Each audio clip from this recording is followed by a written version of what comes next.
अस्सलाम वालेकुम students, listener, viewers जो भी मेरी वीडियो देख रहे हैं, सुन रहे हैं, सबको अस्सलाम वालेकुम। उम्मीद करता हूँ आप लोग सब खैरियत से होंगे। आज हम अपना सेकंड चैप्टर शुरू कर रहे हैं, that is nature of the roots या क्वाड्रेटिक इक्वेशन। हमने चैप्टर नंबर 1 में पढ़ा था। आगे क्वाड्रेटिक इक्वेशन को फर्दर जो है उसके रूट्स को एक्सप्लेन कर रहा होता है। तो सबसे पहला जो टॉपिक आपके पास है, nature of the roots of the quadratic equation. अभी सबसे पहले जो रूट्स का वर्ड है, बच्चों को तो यही समझ नहीं आता। सबसे पहले आपको मैं बताता चलूँ कि एक क्वाड्रेटिक इक्वेशन थी क्या। A x square plus b x plus c की कोई फॉर्म थी, जैसे कि मैं लेट्स सपोज को इक्वेशन लिख लेता हूँ x square plus x minus six is equal to zero. अब ये क्वाड्रेटिक इक्वेशन है। लेट्स सपोज इसके आंसर आ जाते हैं, इसको सॉल्व करने से माइनस थ्री और एक आपके पास x is equal to two आ जाता है। क्वाड्रेटिक इक्वेशन है, इसकी मिड टर्म ब्रेक कर सकते हैं। सॉल्व करने के तीन तरीके पड़े थे, factorization, quadratic formula, completing square. सब काम करके आपके पास एट द एंड दो आंसर्स आते हैं। बच्चों इन दो आंसर्स को, ये जो एक्स के आंसर्स आते हैं, इनको हम रूट्स कहते हैं। वहां पे तो हमने रूट्स का वर्ड यूज नहीं किया था, ये रूट्स है। रूट्स मतलब इस इक्वेशन को सॉल्व करने से जो आंसर आएंगे वो इसके रूट्स हैं। अब रूट्स डिफरेंट तरह के आते हैं। रूट जो है रैशनल आते हैं, इरेशनल आते हैं, डिफरेंट तरह के। जैसे अगर आप ऐसे आ रहे हो तो कभी ऐसे भी आ जाता है, 2/3 रूट आ जाता है। कभी रूट स्क्वायर रूट के अंदर ऐसे करके आ जाता है, प्लस माइनस टू ऐसे आ जाता है।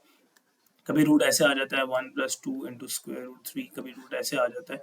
तो रूट्स आंसर जो है बेसिकली डिफरेंट फॉर्म में आते हैं। कभी नेगेटिव में आ जाते हैं, ठीक है, जैसे ये नेगेटिव में आया हुआ, ये पॉजिटिव में आया हुआ, ये रैशनल की फॉर्म में है, ये इररेशनल की फॉर्म में। तो रूट्स जो है, आंसर्स जो है वो डिफरेंट फॉर्म में आ सकते हैं। वो किस तरह आते हैं, क्या उनकी नेचर है, वो हम यहाँ पे पढ़ने वाले हैं। जैसे अब यहाँ पे फर्दर हमें बताता है कि रूट्स, इस बात को पढ़ लें कि हम डिस्क्रिमिनेंट का वर्ड यहाँ पे यूज करें। अब डिस्क्रिमिनेंट बेसिकली क्या चीज़ है। डिस्क्रिमिनेंट आपके पास जो है, ये जब आप क्वाड्रेटिक फार्मूला लगाते हैं तो बच्चों क्वाड्रेटिक फार्मूला कुछ ऐसे होता है ना, हम एक्स इज इक्वल टू पढ़ते हैं माइनस बी प्लस माइनस यहाँ पे लगाते हैं। तो प्लस वाला हम सेपरेट करके लिख सकते हैं, बी स्क्वेयर माइनस 4ac/2a, और माइनस वाला हम सेपरेट करके लिख सकते हैं, बी स्क्वेयर माइनस 4ac/2a। तो ये एक अलग से रूट आता है, ये एक अलग से दो रूट्स आते हैं, ठीक है। अब इसके अंदर ये जो चीज़ है, ये जो अंदर लिखी हुई है, इसको हम डिस्क्रिमिनेंट कहते हैं। और यही बेसिकली वो चीज़ है जो हमें रूट्स की नेचर बताती है कि रूट जो है आने वाला है वो रैशनल है, इररेशनल है, ये क्या है। तो दो रूट्स आते हैं बेसिकली क्वाड्रेटिक इक्वेशन के। अब वो रूट्स की नेचर बताने के लिए हम डिस्क्रिमिनेंट यूज करते हैं। अब डिस्क्रिमिनेंट क्या चीज़ है, ये डिस्क्रिमिनेंट है जिसे हम बी स्क्वेयर माइनस फोर ए सी कहते हैं। बी स्क्वेयर माइनस फोर ए सी, ये डिस्क्रिमिनेंट। अब बी क्या चीज़ होती है, ये एक्स के साथ वाला कॉफिशिएंट, ए हमारे पास ये एक्स के साथ और सी। तो कोई भी जैसे अभी ये क्वेश्चन आ जाता है, आपको कहा जाता है ना डिस्क्रिमिनेंट निकालें, तो आप इसको इक्वेशन को सॉल्व करते हैं। Let's suppose 2x + 1 is equal to 0 आ जाता है। तो यहाँ पे b मेरे पास 2 स्क्वायर है, माइनस 4 है, a मेरे पास 1 है, c मेरे पास 1 है, इक्वल टू 0 आ गया। इसको सॉल्व करते हैं, 4 - 4 0 आ जाता है। तो डिस्क्रिमिनेंट मेरे पास 0 आ गया। अब डिस्क्रिमिनेंट कभी 0 आ सकता है, डिस्क्रिमिनेंट कभी ऐसे करके 25 आ सकते हैं जिसे हम परफेक्ट स्क्वायर कहते हैं, कभी ऐसे करके आ सकता है डिस्क्रिमिनेंट, कभी नेगेटिव आ सकता है। तो डिस्क्रिमिनेंट जो आता है उसके अकॉर्डिंग हमें रूट्स की नेचर पता चलती है। वो यहाँ पे आपके पास केसेस मेंशन है, नीचे चार केसेस हैं। यहाँ पे आपको देखेंगे चार केसेस मेंशन है। ये पहला वाला केस देखें, वो कहता है बी स्क्वायर माइनस फोर ए सी ग्रेटर देन जीरो। वो कहता है कि अगर इसका आंसर ग्रेटर देन जीरो आए, मतलब पॉजिटिव आए और परफेक्ट स्क्वायर भी हो, तो रूट जो है वो रैशनल होंगे और अनइक्वल होंगे। अब इस बात का मतलब क्या है, जैसे आप यहाँ पे निकालते हैं बी स्क्वायर माइनस फोर ए सी, इसका आंसर लेट्स सपोज आ जाता है 16। अभी ग्रेटर देन जीरो भी है और ये परफेक्ट स्क्वायर भी है। परफेक्ट स्क्वायर मतलब इसको मैं 4 का स्क्वायर लिख सकता हूँ, ठीक है। इसी तरह अगर ऐसे करके आ जाए 25 आ जाता है, इसको मैं 5 का स्क्वायर लिख सकता हूँ। वो कहता है अगर ऐसे केस में आंसर आ जाए कि डिस्क्रिमिनेंट सॉल्व करने से आपका आंसर परफेक्ट स्क्वायर हो, तो हम रूट्स को कहते हैं कि रूट्स रैशनल होंगे, अनइक्वल होंगे। मतलब रूट्स अनइक्वल का मतलब वो एक जैसे नहीं होंगे, सेम सेम नहीं होंगे। जैसे कि इसकी एग्जांपल आप लोग कहीं भी देख सकते हैं, मैं आपको बताता हूँ। कहीं एग्जांपल फिलहाल करने की जरूरत नहीं है, आगे क्वेश्चन में हमने एग्जांपल्स करनी है। बस आप ये बात याद रखें कि अगर ऐसी बात आ जाए तो रूट्स की जो नेचर है, जैसे मैं इसको ऐसे, अगर मैं क्वाड्रेटिक फॉर्मूले में ऐसे करके वैल्यू लगा रहा हूँ, लेट्स सपोज 25 और मैं लेट्स सपोज 3 है, तो जब मैं इसको सॉल्व करूंगा -2, 5 का स्क्वायर रूट हमारे पास सिंपल 5 आ जाएगा और नीचे 3 आ जाएगा। अब इसको जब मैं सॉल्व करूंगा प्लस माइनस लगा के ना क्वाड्रेटिक फार्मूला में, तो कुछ ऐसे आएगा -2 + 5/3 -2 -5/3। अब इसे जब आप सॉल्व करोगे तो जैसे ही आपके पास 5 - 3 3/3 आ रहा है, ये 1 है, और ये आपके पास जो है -7/3 आ रहा है सपोज। तो वो कहता है मोस्टली रूट्स की जो नेचर आ रही होती है, यहाँ पे जो रूट्स की ये नेचर आएगी, ये आपके पास रैशनल में होंगे। रैशनल का मतलब इनको ओवर की फॉर्म में लिखा जा सकता है। रैशनल वही होता है जिसे पी ओवर क्यू के फॉर्म में लिखा जा सकता है, तो वन को भी 1/1 लिखा जा सकता है। इस बात का मतलब है कि अगर बी स्क्वायर माइनस फोर ए सी का आंसर परफेक्ट स्क्वायर आएगा तो जो आपके आंसर्स होंगे वो रैशनल होंगे, ठीक है, उनको ओवर की फॉर्म में लिखा जा सकेगा। और यही बात वो करता है कि अगर इनका आंसर जो है परफेक्ट स्क्वायर ना आए, जैसे कि उसने सेकंड बात में कहा हुआ, नीचे वाला पार्ट पढ़ लें, is not a perfect square then the roots are irrational. अब रूट्स जो है इररेशनल होंगे वो अनइक्वल है, लेकिन वो साथ में इररेशनल हो जाएंगे। जैसे कि अगर आप डिस्क्रिमिनेंट में यहाँ पे 25 की बजाय कुछ ऐसे लगा लें, 8 लगा लें। अब 8 परफेक्ट स्क्वायर नहीं है, इसको आप सॉल्व करते हैं, -2 2 इंटू स्क्वायर रूट 2 आता है। अब इसको फर्दर आप सॉल्व करेंगे तो ये जो है ओवर की फॉर्म में नहीं लिखा जाएगा, ये ऐसे करके -2 + 2 स्क्वायर रूट 2 ऐसे करके बनेगा। तो जब रूट्स में इस तरह जब आएंगे, जब परफेक्ट स्क्वायर नहीं है, परफेक्ट स्क्वायर आ रहा था इसके अंदर, फिर तो रूट्स रैशनल, और अगर परफेक्ट स्क्वायर आ गए तो रूट्स इररेशनल है। इररेशनल का मतलब क्या है कि उनको पी ओवर क्यू के फॉर्म में नहीं लिखा जा सकता, या उनके ऊपर ऐसा नंबर उनके अंदर एक इन्वॉल्व हो जाता है जिसके अंदर स्क्वायर रूट के अंदर कोई ऐसा नंबर आएगा जिसे हम फर्दर सॉल्व नहीं कर सकते। स्क्वायर रूट 2 आ गया, स्क्वायर रूट 2 का आंसर 1.1 समथिंग आ रहा होगा, स्क्वायर रूट 5 आ जाएगा, ये भी फर्दर सॉल्व नहीं हो सकता। Square root 8 itself, square root 10, अगर स्क्वायर रूट 9 आए तो वो परफेक्ट स्क्वायर होकर सिंपल 3 बनाएगा, वहां से स्क्वायर रूट खत्म हो जाएगा। और अगर स्क्वायर रूट रेयर है, अगर स्क्वायर रूट आ रहा है तो फिर रूट्स जो है वो इररेशनल होंगे। और अगर यही बात वो करता है तीसरे केस में कि अगर बी स्क्वायर माइनस फोर ए सी डिस्क्रिमिनेंट 0 आ जाए तो रूट्स फिर रैशनल और इक्वल होते हैं, वो फिर सेम सेम हो जाते हैं। मतलब आपके पास इस बात का क्या बता रहा है कि अगर डिस्क्रिमिनेंट में 0 आ जाए, ये बात मैं यहाँ से बता देता हूँ, आपको फर्दर बता दूँ कि अगर डिस्क्रिमिनेंट में हमारे पास 0 आ जाए तो इस बात का मतलब कुछ ऐसे है, अगर डिस्क्रिमिनेंट आपके पास 0 हो जाए तो अगर आपका आंसर देखेंगे -3 + -0 का आंसर क्या होता है बच्चों, 0 ही होता है, ठीक है। तो 0 का आंसर 0 है, अब 0 में आप प्लस ऐड करें या माइनस ऐड करें, इसका आंसर सेम ही आना, -3 + 0 डिवाइडेड बाय -3 -3 -0 डिवाइडेड बाय 3। अब इसका आंसर भी 1 ही आना है, इसका आंसर भी 1 ही आना है, या -1 जो भी। तो इस बात से हमें क्या बात समझ आई है कि अगर आपके पास डिस्क्रिमिनेंट के अंदर 0 आ जाए तो फिर रूट्स की जो नेचर है, दोनों रूट्स एक जैसे आएंगे, सेम टू सेम ही आएंगे, और वो कब होगा, जब अंदर डिस्क्रिमिनेंट आ जाएगा, डिस्क्रिमिनेंट में 0 आ जाएगा। तो यही बात उसने यहाँ बताई कि अगर डिस्क्रिमिनेंट में 0 है तो रूट्स की नेचर जो है रैशनल तो है ही है, रैशनल तो ये है ही है पी और क्यू के साथ में, अब इक्वल हो जाएंगे। अब अनइक्वल नहीं है, ये सेम सेम हो गए, सेम सेम का मतलब ये इक्वल हो गया। और अगर वो कहता है डिस्क्रिमिनेंट में नेगेटिव नंबर आ जाए, जैसे अभी ये आ गया -47, अब -47 को हम सॉल्व ही नहीं कर सकते, स्क्वायर रूट के अंदर नेगेटिव आना ही नहीं चाहिए। अगर स्क्वायर रूट के अंदर नेगेटिव आ जाता है तो उसका आंसर इमेजिनरी नंबर आता है, सॉल्व नहीं कर सकते। तो फिर रूट्स की नेचर क्या हो जाती है, इमेजिनरी एंड कॉम्प्लेक्स नंबर। तो ये चारों केसेस समझना जरूरी है, आपको इन शॉर्ट डिस्क्रिमिनेंट का पता होना चाहिए और डिस्क्रिमिनेंट के जरिए से रूट्स की नेचर का पता होना चाहिए। ये चार चीजें यूज करके हम रूट्स की नेचर निकाल सकते हैं। क्वेश्चन नंबर 1 अब एक्सरसाइज पे जाएंगे तो वहाँ पे यही बातें हैं, जब वहाँ पे हम फर्दर देखेंगे तो आपको बात इंशाल्लाह समझ आ जाएगी। अब हम एक्सरसाइज से मूव कर रहे हैं और अपने क्वेश्चन नंबर 1 पे देखते हैं। वो कहता है find the discriminant of the following quadratic equation. बहुत सिंपल सा क्वेश्चन है। पहला पार्ट जैसे आपके पास गिवन है, वो कहता है ये इक्वेशन है 2x² + 3x - 1 = 0। अगर इसके अंदर a देखा जाए तो a आपके पास 2 होगा, b आपके पास 3 है, हमें पता है जो x के साथ होता है, और c मेरे पास -1 है। अब वो कहता है डिस्क्रिमिनेंट निकाले। तो बच्चों आपको मैंने प्रीवियसली बताया है कि डिस्क्रिमिनेंट किसके बराबर होता है, b² - 4ac को हम डिस्क्रिमिनेंट कहते हैं। तो यहाँ पे वैल्यूज पुट कर लें, b की जगह हमारे पास 3² आ जाएगा, -4, a की जगह 2 है, c की जगह -1 है। सॉल्व करने से 3 का स्क्वायर 9 आ गया, माइनस माइनस यहाँ से प्लस करेंगे, 4 2 8 हो जाएगा, ऐड करने से हमारा 7 का 3 आ जाता है। तो दैट्स इट, इससे ज़्यादा उसने हमारे क्वेश्चन में पूछा कुछ नहीं है। अगले क्वेश्चन में वो रूट्स के नेचर पूछेगा तो हमें उसके अकॉर्डिंग बताना होगा। फिलहाल जस्ट उसने पूछा है कि डिस्क्रिमिनेंट बता दें कि डिस्क्रिमिनेंट क्या होगा, तो आपके सामने मैंने डिस्क्रिमिनेंट निकाल लिया। इसका कोई और पार्ट कर लेते हैं, फोर्थ पार्ट कर लें, आपकी अपनी मर्जी है। ये आप फोर्थ पार्ट में देखा जाए तो आपके पास वैल्यूज आप खुद देख सकते हैं। फोर्थ पार्ट में b की वैल्यू -7 है, तो -7 का स्क्वायर कर लें, होल स्क्वायर, -4, a की जगह 4 है, c की जगह -2 है, सॉल्व कर लें। -7 का स्क्वायर 49, ये माइनस माइनस प्लस हो जाएगा, 4 4 ज़र 8, सॉरी 4 4 ज़र 16, 16 2 ज़र 32, तो ये मेरे पास 32 आ गया। इसको ऐड करें 81 आ जाएगा, तो ये आपके पास डिस्क्रिमिनेंट आ गया। तो यहाँ पे आपको जस्ट डिस्क्रिमिनेंट की वैल्यू निकालना उसने कहा, फाइंड द डिस्क्रिमिनेंट। नेचर नहीं पूछी है, नेचर क्वेश्चन नंबर 2 में पूछेगा। तो आपने फिलहाल ये बात याद रखनी है कि डिस्क्रिमिनेंट ये चीज़ है। अब डिस्क्रिमिनेंट का आंसर 17 आ रहा है तो फिर रूट्स की नेचर क्या है, 81 आ रहा है तो फिर रूट्स की नेचर क्या है, वो हम क्वेश्चन नंबर 2 में सीखने लगे हैं। हम आगे मूव करते हैं तो वहाँ पे ये बात हम पढ़ेंगे। जी, तो क्वेश्चन नंबर 2 पे हम मूव कर रहे हैं। पार्ट नंबर 1 आप लोगों के सामने मेंशन है। क्वेश्चन क्वाड्रेटिक इक्वेशन की स्टैंडर्ड फॉर्म होनी चाहिए और वो आपके पास गिवन भी है। अब इस क्वेश्चन में कहता है क्या है, find the nature of the roots of the following by quadratic equation and verify the result by solving the equation. वो कहता है डिस्क्रिमिनेंट निकालो, find the nature of the roots, discriminant की बात नहीं करता, वो कहता है रूट्स की नेचर बताओ। अब आपको याद होना चाहिए हमने चार चीज़ें प्रीवियसली पढ़ी है कि रूट्स की नेचर कैसे निकलती है। सबसे पहले तो डिस्क्रिमिनेंट निकालना पड़ेगा, तो हम इसका सबसे पहले डिस्क्रिमिनेंट निकाल लेते हैं। डिस्क्रिमिनेंट आपके पास है बी स्क्वायर माइनस 4ac, यही नेचर्स को बताता है। बी मेरे पास -23 है, -23 का स्क्वायर कर लिया, -4a की जगह आपके पास 1 है, c की जगह आपके पास 120 है। अब इसे आप फर्दर सॉल्व करते हैं, कैलकुलेटर से -23 का आप स्क्वायर निकालें, मैं 23 का स्क्वायर मल्टीप्लाई 23 कर देता हूँ, माइनस माइनस तो प्लस ही होगा, तो ये आपके पास आ जाएगा जी 529। और ये माइनस करने से, इसको मल्टीप्लाई करने से आई गेस आपके पास आ रहा होगा, मल्टीप्लाई करके देख लेते हैं हमारी मिस्टेक ना हो जाए, 4 इंटू 120 करें, 120 करना था तो 480 आ जाएगा मेरे पास, तो मुझे पता चल गया है मेरे पास 480 आएगा।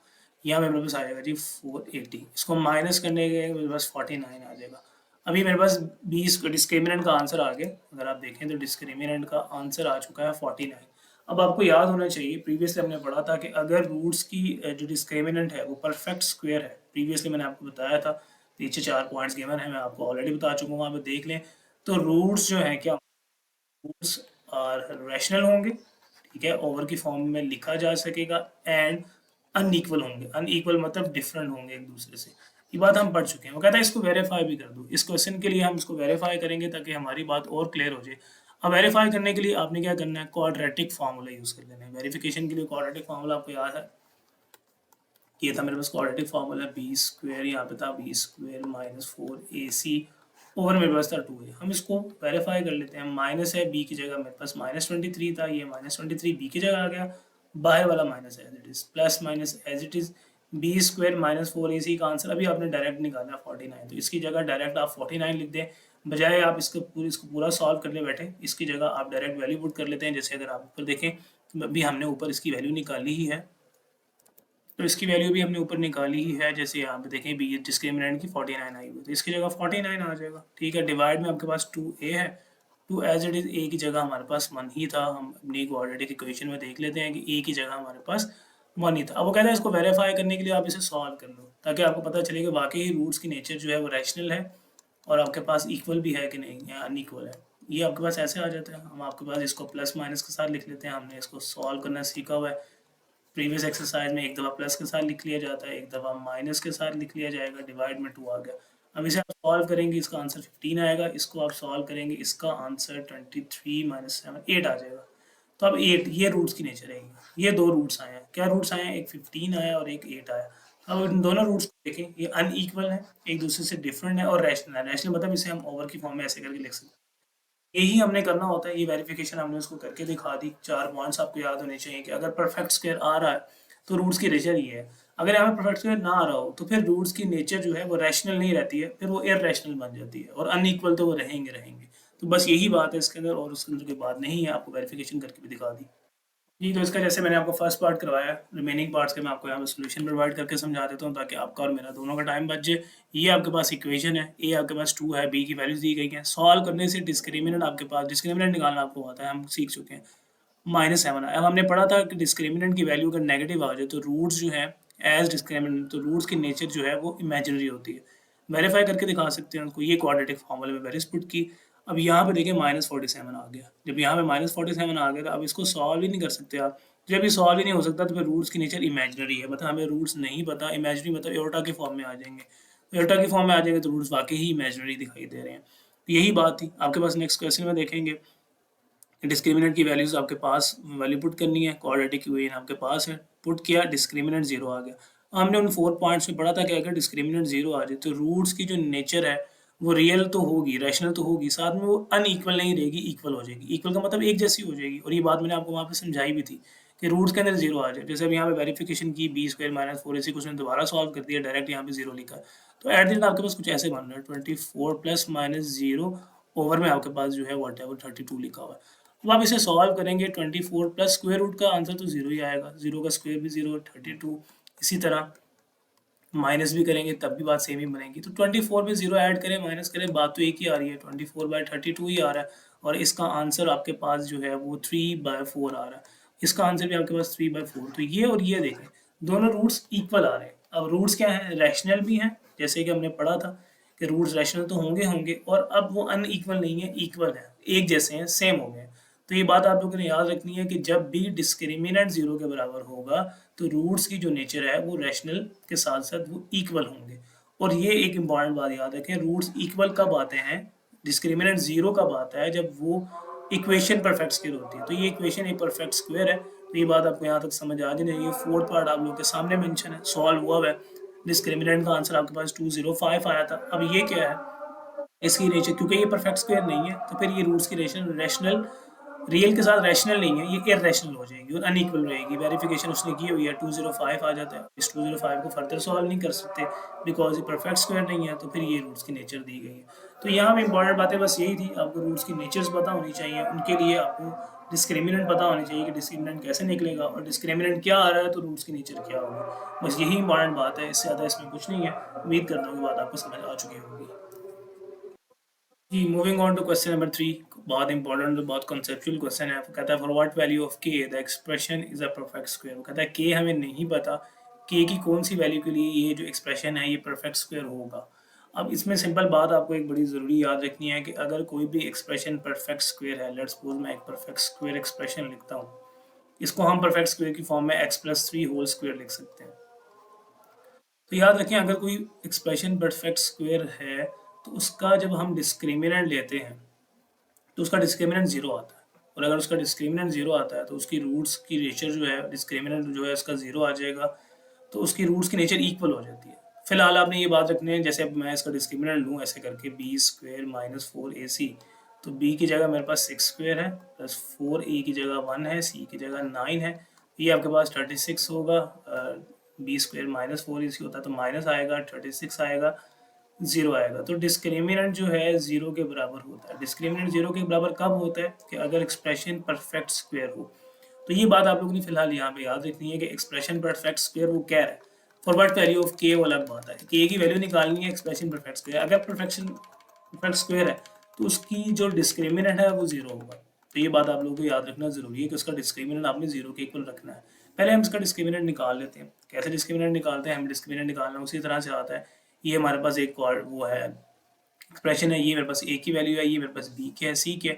डिस्क्रिमिनेंट हम जो है निकाल लेते हैं। इसका डिस्क्रिमिनेंट किसके बराबर होता है जी, b² - 4ac। बी हमारे पास इस क्वेश्चन में ये है, बी पूरा ही है जो के साथ पूरा होता है। बी यहाँ बच्चे 2 मिस कर देते हैं, 2 as it is into k+1। ये पूरा मेरे पास बी है ऐसे करके। तो बी का स्क्वायर कर लिया, -4, ए की जगह आपके पास k² है क्योंकि x² के साथ जो चीज़ है वो ये होती है, और सी की जगह आपके पास 4 है। इसे आप सॉल्व कर लें। अब इसे सॉल्व मल्टीपल वेज में किया जा सकता है। 2 को पहले अंदर ब्रैकेट में मल्टीप्लाई करा के स्क्वायर ले लें, आपकी अपनी मर्जी है, जैसे मर्जी कर लें। एट द एंड आपको अंदर मल्टीप्लाई कराना ही पड़ता है। तो 2 इंटू के 2k आ जाएगा, और यहाँ पे आपके पास +2 आ जाएगा, 2 का होल स्क्वायर आपने फिलहाल एज इट इज लिख लिया। यहाँ पे आपके पास आ जाएगा 16k²। अब इसे कैसे सॉल्व करेंगे, दो टर्म्स हैं a+b होल स्क्वायर की फॉर्म है। इसका फॉर्मूला आपको याद होना चाहिए, a² + b² + 2ab। वो फॉर्मूला आपको अप्लाई करना ही पड़ेगा। बच्चे यहाँ मिस्टेक करते हैं, इन दोनों टर्म्स का स्क्वायर करके 2ab लगाने के लिए भूल जाते हैं। तो आप इसका फॉर्मूला ओपन करेंगे, 2k², यहाँ पे आपके पास 2 2 फॉर्मूले का, यहाँ पे आपके पास 2k आ गया, ये आपके पास 2 फॉर्मूले का, -16k²। इसे फर्दर सॉल्व कर लेते हैं। ये आपके पास आ जाएगा जी 4k², ये आपके पास 4 है, ये 2 इंटू 4 8k हो जाएगा, ये 2 इंटू 4 2 टू द 4 हाँ 8 हो गया, -16k²। लाइक टर्म्स हैं उसको ऐड सब्ट्रैक्ट कर लें। ये माइनस है, ये इसको -16 है, ये +4 है, इसको प्लस माइनस माइनस करेंगे, -12k² आ जाएगा। सीक्वेंस में लिख लिया 8k, यहाँ पे मैंने लिख लिया, यहाँ पे मैंने 4 लिख लिया, और यहाँ पे मेरे पास डिस्क्रिमिनेंट चल ही रहा था। अब यहाँ पे अगर आप देखेंगे ये तो काइंड ऑफ क्वाड्रेटिक इक्वेशन की तरह की फॉर्म बन गई है। अगर नहीं भी बनी मसला नहीं है, इससे आगे सोल्यूशन नहीं हो रहा। अब इससे आगे जो इंपॉर्टेंट बात है वो आपको मैंने स्टार्ट में बताई थी कि एक्सप्रेशन परफेक्ट स्क्वायर है। अगर एक्सप्रेशन परफेक्ट स्क्वायर हो तो उसका रूट की जो नेचर है यहाँ पे अभी मेंशन कर लेंगे, as given expression is perfect square so discriminant is equal to 0। मतलब ये डिस्क्रिमिनेंट जो है फिर 0 के बराबर होता है। हमें इस बात का पता है, हम उल्टा चल रहे हैं इस दफा। डिस्क्रिमिनेंट 0 हो तो वो परफेक्ट स्क्वायर होता है, और अगर वो परफेक्ट स्क्वायर है तो डिस्क्रिमिनेंट 0 होता है। ये आपको बात मैंने स्टार्ट में बताई थी। कोई ऐसा एक्सप्रेशन जो परफेक्ट स्क्वायर की फॉर्म बना रहा है तो उसको सॉल्व करने से उसका डिस्क्रिमिनेंट 0 बन रहा होता है। अभी मैंने स्टार्ट में बताया। इसका मतलब इसका डिस्क्रिमिनेंट यहाँ पे हम 0 रख लेंगे। 0 is equal to -12k² plus 8k plus 4। अब इसका मतलब क्या है कि ये पूरी टर्म ही 0 के बराबर है, तो आप 0 बेशक लेफ्ट की बजाय यहाँ पे 0 इस तरह से लिख लें, जो प्रॉपर वे है, इसको इक्वल में ऐसे करके 0 लगा लिया। अब इसको सॉल्व करके यहाँ से k निकालना है। इसको फर्दर सिंप्लीफाई करने के लिए यहाँ पे देखें -4 कॉमन ले सकते हैं। -4 कॉमन लें, 4 कॉमन है, तीनों टर्म में 4 आ रहा है। जब माइनस कॉमन लेंगे तो ये आपके पास पॉजिटिव हो जाएगा, 3k² हो जाएगा, माइनस साइन चेंज होगा, -2k -1 इक्वल में आपके पास आ गया जी 0।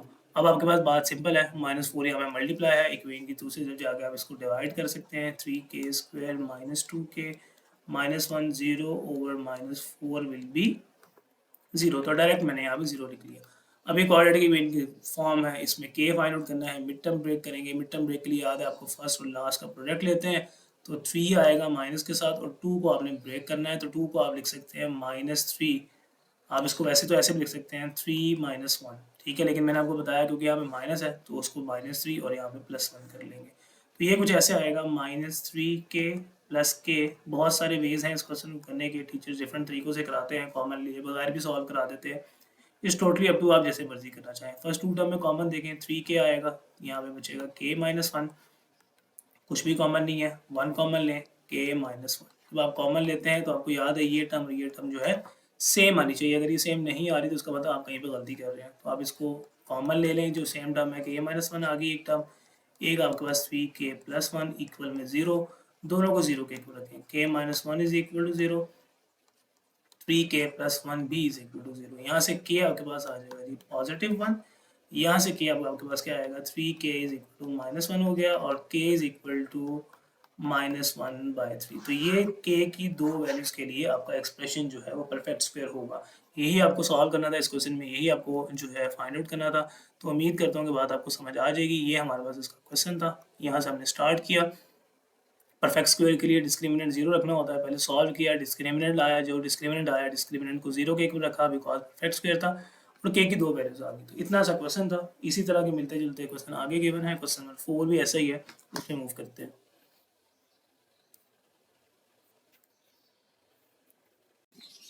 जी moving on to question number 4, इसके जो है 3 पार्ट्स हैं, प्रीवियस क्वेश्चन से रिलेटेड क्वेश्चन है ये।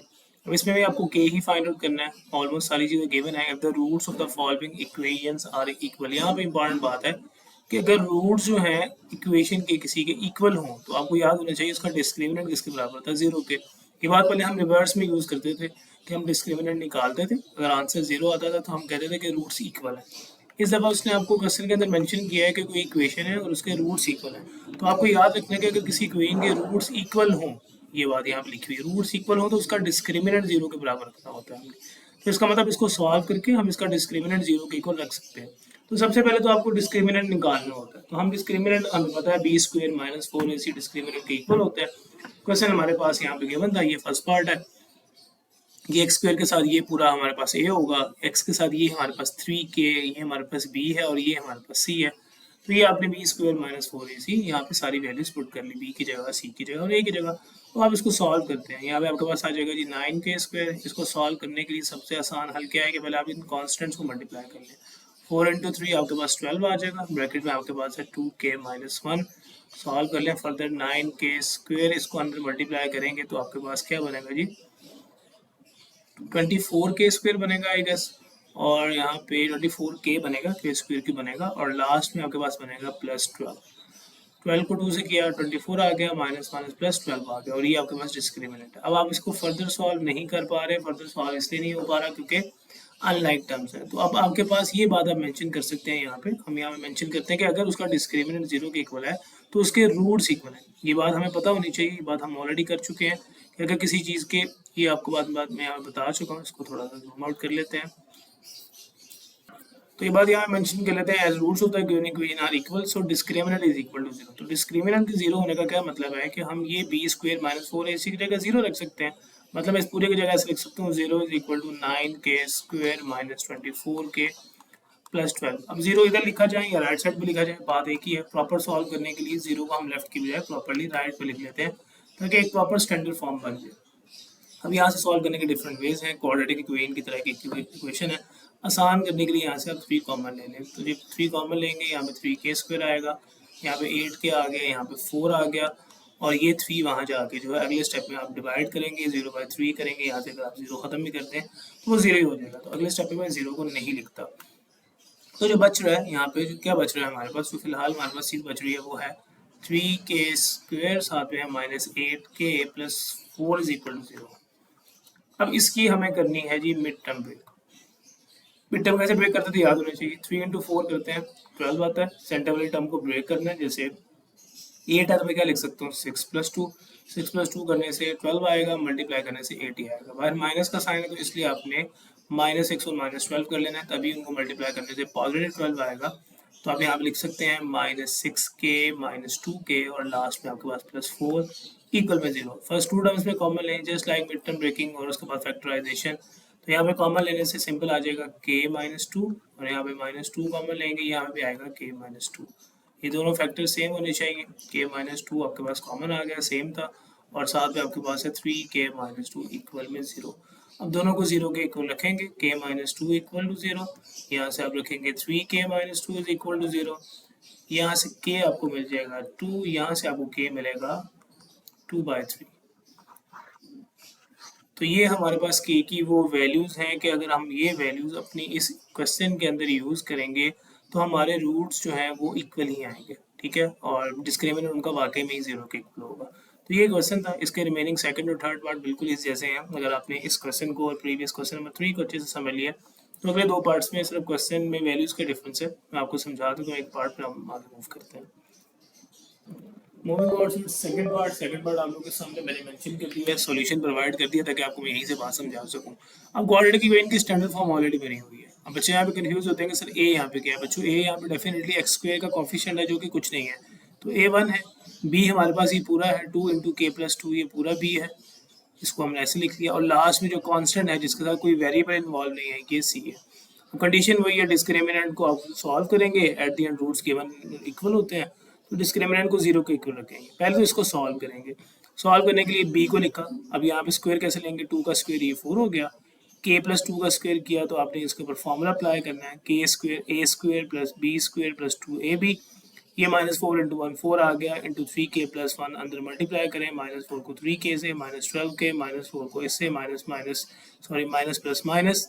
अभी लाइक टर्म्स है, -16 16 कैंसिल हुआ, तो ये चीज़ बच गई आपके पास। कॉमन ले लिया, उसके बाद उसने 4k। अब कहता है as the roots given equation are equal, so हमें पता है फिर डिस्क्रिमिनेंट 0 के इक्वल होगा। दोनों चीज़ों को 0 के इक्वल रखा, k की दो वैल्यूज मिल जाएंगी। तो कोई मुश्किल काम नहीं है यहाँ पे, बस आपने सिंप्लीफिकेशन थोड़े से ध्यान से कर लेनी है, अदरवाइज बात आसान है। हम थर्ड पार्ट को देखते हैं। तो थर्ड पार्ट आप लोगों को स्क्रीन पे नजर आ सकता है। ये थर्ड पार्ट है, क्वाड्रेटिक इक्वेशन की स्टैंडर्ड फॉर्म है। ये पूरी x² के साथ ये a है, ये पूरा आपके पास -5 × k ये b है, और ये आपके पास पूरा c है। तो डिस्क्रिमिनेंट आपको उसी तरह सॉल्व करना पड़ेगा, डिस्क्रिमिनेंट निकालना पड़ेगा। सिंप्लीफाई कर लेते हैं। अब ये स्क्वायर जो है b के ऊपर है, बच्चे यहाँ मिस्टेक करते हैं, खाली इसके ऊपर स्क्वायर लगा देते हैं। ये होल का स्क्वायर है क्योंकि ये पूरी टर्म ही b है। स्क्वायर करेंगे, -5 का स्क्वायर करेंगे तो ये आपके पास आ जाएगा जी +25। और यहाँ पे k + 1 का भी आप ऐसे करके ऊपर लिख सकते हैं, k + 1 होल स्क्वायर। इसको ओपन कर लें अगले स्टेप में। यहाँ पे अगर आप 4 एज इट इज लिखें, 3 ब्रैकेट्स हैं, तो पहले इस ब्रैकेट्स को सॉल्व कर लें। इसको कैसे सॉल्व किया जाएगा, फर्स्ट टर्म को फर्स्ट टर्म के साथ मल्टीप्लाई करें तो आपके पास आ जाएगा जी 6k स्क्वायर। अब इस 3k को 3 से करें, 9 आएगा, 2 × 2 करेंगे 4k आ जाएगा, और यहाँ पे 6 आ जाएगा। फर्दर सॉल्व करते हैं, 25 एज इट इज। अब ये a + b होल स्क्वायर की फॉर्म है, a² आ गया, यहाँ पे आपके पास b², सेंटर में 2 फार्मूले का, एक जगह पर ये 2ab ओपन कर दिया। -4 as it is. Like terms को यहाँ पे आप सॉल्व कर लें, 6k स्क्वायर है, यहाँ पे आपको 9k आना था, हमारे पास ये 9k आएगा क्योंकि ये 3k को 3 से मल्टीप्लाई किया गया था। तो 6k इसको 13k कर दिया ऐड करके, और ये मेरे पास आ गया 6। सॉल्व करते जाएं, ये 25 अंदर मल्टीप्लाई कर लें, 25 × k² आपके पास आएगा 25k²। 1 का स्क्वायर 1 ही होता है, 25 से मल्टीप्लाई किया, सेम आ गया। अब ये 2k × 1, इसको मल्टीप्लाई करने से 2k आता है, और बाय 25 को तो मल्टीप्लाई करने से प्रॉपर बन जाएगा ये 50k। इसी तरह इसको मल्टीप्लाई करते जाएं, 24k² आ गया, यहाँ पे भी -13 इंटू किया 52, यस 52k आ गया, और -4 × 6 किया तो 24 आ जाएगा। अब लाइक टर्म्स हैं कुछ, उनको सॉल्व कर लेंगे। 25 -24 ऐड से सिंपल k², सॉरी ये 50k minus 52 plus minus minus sign बड़ी वैल्यू का 2k, और इसको सॉल्व करने से यहाँ पे आ जाएगा +1। तो ये आपके पास डिस्क्रिमिनेंट आ चुका है। अगली बात आपको याद होनी चाहिए, अगली बात में हम करते क्या है कि उसको सॉल्व करके उसके जीरो के इक्वल रख लेते हैं। जैसे यहाँ पे मैं आपको सॉल्यूशन प्रोवाइड कर रहा हूँ, इस सॉल्यूशन को हम थोड़ा सा देख लेते हैं कि इक्वेशन मेरे पास अब देखें, इसको सॉल्व करने से क्या आया, के स्क्वेयर माइनस 2k+1। हमारे पास यहाँ भी के स्क्वेयर माइनस 2k+1 आया। अब इसको फर्दर वो उसने फैक्टराइज किया हुआ। फर्दर फैक्टराइज कैसे किया हुआ? फर्दर फैक्टराइजेशन के लिए उसने इसकी मिड टर्म ब्रेक की है। आप इस पर फॉर्मूला भी लगा सकते हैं, मिड टर्म ब्रेक कर सकते हैं, टोटली अप टू यू, जैसे मर्जी आप इसको कर सकते हैं। जैसे मिड टर्म ब्रेक की जाएगी, आपके पास क्या आ जाएगा, -k इंटू -k, ठीक है, ये दो फैक्टर्स बनेंगे। उसके बाद आप वही स्टेटमेंट मेंशन करेंगे, as roots of the given equation are equal. तो दोनों को आप जो इन दोनों फैक्टर्स को जीरो के इक्वल रखेंगे। इसका आसान हल ये भी है कि आप इसका फॉर्मूला क्लोज कर सकते हैं, के स्क्वेयर -2 इंटू के, यहाँ पे आपके पास 1 आता है, यहाँ पे 1 का स्क्वेयर आता है, अगर आप मिड टर्म नहीं ब्रेक करना चाहते तो। जी सॉरी फॉर इंटरप्शन, यहाँ तक मैं आपको अपना क्वेश्चन ये वाला सॉल्व करवा चुका था। यहाँ से मैंने आपको कहा कि आप मिड टर्म ब्रेक कर लें, ये आपकी मर्जी है, आप फॉर्मूला लगा लें। अगर आप फॉर्मूला भी लगाते हैं तब भी यही चीज़ ही आती है, k-1 का स्क्वायर आता है। तो आप इसे ऐसे लिख सकते हैं, k-1 इंटू k-1, 2 टाइम्स आप इसको लिख सकते हैं। आगे आपके पास बात सेम है, आगे आप कहते हैं as the roots of the given equation are equal. So दोनों को आप जीरो के इक्वल रखते हैं तो k की आपको 1 वैल्यू मिल जाती है। तो दैट्स इट। k की वैल्यू 1 के लिए आप अपने इस क्वेश्चन को सॉल्व करेंगे तो आपके रूट्स जो हैं वो वाकई में ही इक्वल आएंगे और आपका डिस्क्रिमिनेंट 0 आएगा। तो ये है क्वेश्चन नंबर 3 और 4 का सेम कॉन्सेप्ट था। उम्मीद करता हूँ कि बात समझ आ चुकी होगी। हम अपने नेक्स्ट क्वेश्चन नंबर 5 की तरफ मूव करते हैं। क्वेश्चन नंबर 5 आप लोग अपनी स्क्रीन पे देख सकते हैं। यहाँ पे वो कहता है कि आपके पास इस इक्वेशन को के इक्वल रूट्स हैं अगर ये वैल्यू हो तो। अब इसके लिए आपको करना क्या पड़ेगा, सबसे पहले तो आपको इस इक्वेशन को देख के डिस्क्रिमिनेंट, जब भी रूट्स की बात आ रही हो, इक्वल रूट्स की बात आ रही हो, आपको डिस्क्रिमिनेंट निकालना पड़ता है। अब प्रॉब्लम यहाँ पे क्या है, जो इक्वेशन दी गई है ये स्टैंडर्ड फॉर्म में नहीं है। ये हमारे पास तो नज़र आ रहा है, लेकिन ये अब आपके पास होल स्क्वायर में है। तो जब तक हमें क्या होता है, एक एक्स स्क्वायर वाली वैल्यूज होनी चाहिए, एक्स वाली वैल्यूज होनी चाहिए और कोई कांस्टेंट वाली टर्म्स होनी चाहिए। अब ये स्टैंडर्ड फॉर्म में कन्वर्ट करने के लिए इस टर्म का स्क्वायर ओपन करना पड़ेगा। इसका स्क्वायर अब मैं यहाँ पे आपको ओपन करके दिखा रहा हूँ। दो टर्म्स का स्क्वायर है, a+b होल स्क्वायर का फॉर्मूला लगा लें आप। यहाँ पे आपके पास फर्स्ट टर्म है mx whole square, second term आपके पास है जी c स्क्वायर, इसका आपने ओपन कर लिया, और देन टू फॉर्मूले का, उसके बाद आपके पास mx इंटू सी आ गया। ये फॉर्मूला आपने इन दो टर्म पे, ये एक टर्म और ये दूसरी टर्म अप्लाई किया, और लास्ट में आपके पास है इज इक्वल टू में है जी ए स्क्वायर। ये तो आपने प्रूव करना है, इस बात को भी आप भूल जाए। इसके ऊपर आपने, इस इक्वेशन के ऊपर आपने जो है फॉर्मूला लगाना है, इस इक्वेशन को आगे सॉल्व करके इक्वल रूट्स निकालने हैं। तो अब आप इसकी स्टैंडर्ड फॉर्म बनाने की कोशिश करेंगे। ये x square as it is आ गया, इसका स्क्वायर ओपन करेंगे तो ये दोनों टर्म्स के ऊपर स्क्वायर आ जाएगा। यहाँ पे आपके पास ये सी स्क्वायर आ गया, इसको आप ऐसे करके इकट्ठा करके लिख लें, ये ए स्क्वायर इधर आके इक्वल में 0 आ जाएगा। अब इसे अरेंज करें, एक्स स्क्वायर वाली यहाँ पे दो टर्म्स हैं, तो एक्स स्क्वायर आप कॉमन ले सकते हैं। जब कॉमन लेंगे यहाँ पे 1 बचेगा और यहाँ पे आपके पास आ जाएगा जी एम स्क्वायर। इसी तरह ये कांस्टेंट टर्म है, इसे लास्ट में लिखें, इसे पहले लिख लें, ये आपके पास 2mc, और मैं एक्स ऐसे करके इसको अरेंज करके लिख लेता हूँ इस टर्म को, और ये वाली टर्म बाद में आ गई, सी स्क्वेयर माइनस ए स्क्वेयर इक्वल में 0। अब ये काइंड ऑफ स्टैंडर्ड फॉर्म है कि एक एक्स स्क्वेयर वाली टर्म, ये पूरी एक्स स्क्वेयर वाली, एक एक्स वाली टर्म और ये कांस्टेंट टर्म। अब प्रॉब्लम ये है कि टर्म्स थोड़ी सी ज़्यादा नज़र आती हैं तो बच्चे कंफ्यूज होते हैं कि यहाँ पे क्या है। तो ये याद रखें, ये पूरा आपके पास इस दफ़ा ए है, ये बी आपके पास ये 2mc है, और ये पूरा इस दफ़ा सी है। तो डिस्क्रिमिनेंट आप उसी तरह फाइंड आउट करेंगे। डिस्क्रिमिनेंट था b square minus 4ac। Solve कर लेते हैं, बी की जगह मेरे पास है 2mc, बिकॉज एक्स के साथ जो भी चीज़ होती है वो बी स्क्वेयर बी होती है। 4 एज इट इज़ आ गया, ए की जगह मेरे पास है जी 1 इंटू एम स्क्वेयर, दो टर्म्स थी इसलिए, और इसी तरह सी की जगह भी दो टर्म्स हैं, सी स्क्वेयर माइनस ए स्क्वेयर। सॉल्व करते हैं, यहाँ पे आपके पास 4 आ जाएगा, यहाँ पे एम स्क्वेयर आ गया, सी स्क्वेयर आ गया। इसको सॉल्व कर लें, -4 M square plus C square minus ए स्क्वेयर। उसके बाद अगर आप देखेंगे तो कुछ क्या फॉर्म बन रही है, 1 प्लस एम स्क्वेयर आपके पास आ चुका था, ये हम देख लेते हैं क्या था हमारे पास, 1 plus m square, okay. 4m square है हमारे पास, सी स्क्वेयर है, कुछ टर्म्स कैंसिलेशन वगैरह होती हैं, 4 इसको मल्टीप्लाई कर दिया, यहाँ पे ये चीज़ आ गई है, यहाँ पे एम स्क्वेयर सी स्क्वेयर आएगा, से एक मिस कर रहे हैं हम, लेट मी चेक अगेन।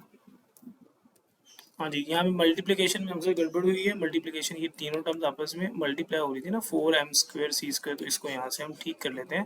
थोड़ा सा मसला हमारा यहाँ से आया, सॉरी फॉर इंटरप्शन। ये देखें, ये मेरे पास 4, ये मेरे पास उसकी वैल्यू ए की और ये मेरे पास सी की, इनको मल्टीप्लाई करना था हमने, तो पहले इनको मल्टीप्लाई करते हैं। 1 इंटू सी स्क्वेयर, आपके पास सी स्क्वेयर आ गया, 1 इंटू ए स्क्वेयर माइनस ए स्क्वेयर आ गया, उसके बाद plus m square C square आ गया, और आपके पास माइनस एम स्क्वेयर ए स्क्वेयर आ गया। तो फर्स्ट टर्म के साथ फिर आगे इसी तरह सीक्वेंस से चलाया, ये एज इट इज चलेगा 4m² सी स्क्वेयर। अब इसको अंदर मल्टीप्लाई करते जाए, ये बनेगा -4c², -4 को मल्टीप्लाई करेंगे साइन चेंज हो जाएगा, +4a² फिर -4 को इससे करेंगे, ये भी साइन चेंज कर देगा, -4m² c² और ये minus minus plus m² a²। तो यहाँ तक बात समझ आ जानी चाहिए। ये टर्म्स सेम है विद डिफरेंट साइन, यहाँ से ये कैंसिल आउट हो जाएंगी और बाकी जो टर्म्स बचेंगी उनको हम लिख लेते हैं। ये मेरे पास है जी b² -4ac बच कर रहा है, मेरे पास -4c² बच रहा है, यहाँ मेरे पास 4a² बच रहा है, और ये 4m² a² यही बच रहा है।